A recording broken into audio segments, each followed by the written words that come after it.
एक दफा का जिक्र है कि एक बादशाह और उनका बेटा सुलेमान था। सुलेमान जानवरों के दरमियान होने वाली गुफ्तगू को समझ लेता था।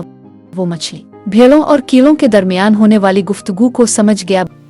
बादशाह पूरी दुनिया का सफर करता था और अपने बेटे सुलेमान को अपने साथ ले जाता था क्योंकि वो चाहता था कि सुलेमान उनसे हिकमत सीखे।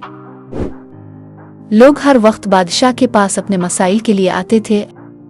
अगर उन्हें किसी किस्म की परेशानी होती तो वो बादशाह के पास आते और बादशाह हमेशा बहुत गौर से सुनता था और इसी तरह सुलेमान भी सुनता था। एक दिन जब सुलेमान की उम्र 11 साल थी, कुछ आदमी एक मसला लेकर आए। एक चरवाहा और एक किसान और भेड़ों का एक रेवड़ आ गया।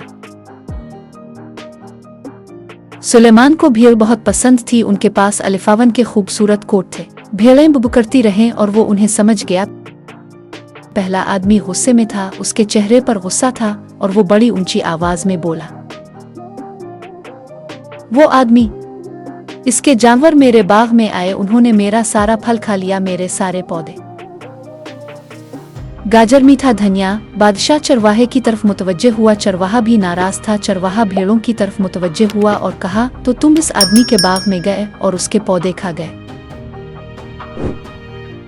भेड़ों ने यह सुना और मुड़कर एक दूसरे से सरगोशी की। इन देना नेना नेना नेना नेना, तुम्हें मीठे पौधे याद हैं, तुम्हें मीठा धनिया याद है। ओ मेरे खुदाया, वो बहुत लजीज था। सुलेमान समझ गया। इसने बादशाह को बताया कि वो क्या कह रही हैं। चुनांचे बादशाह ने हुक्म दिया, मेरा नतीजा यह है कि इस किसान के पौधे तबाह हो गए हैं और उसके पास खाने आ बेचने के लिए कुछ नहीं बचा है।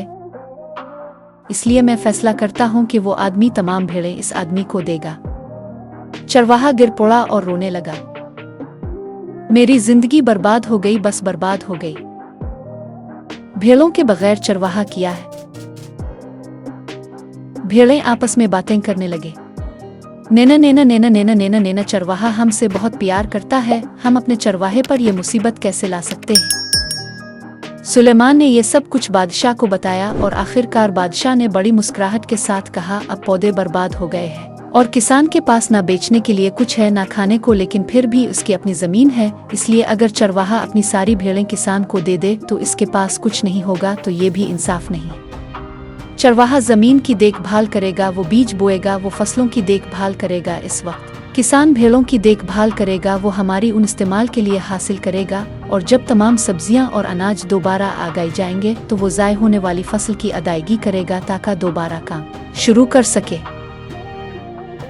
चरवाहा मुस्कुराया, किसान भी मुस्कुराया, बादशाह भी मुस्कुराया और भेड़ें खुशी से ये कहते हुए वापस लौट गईं, बा बा बा।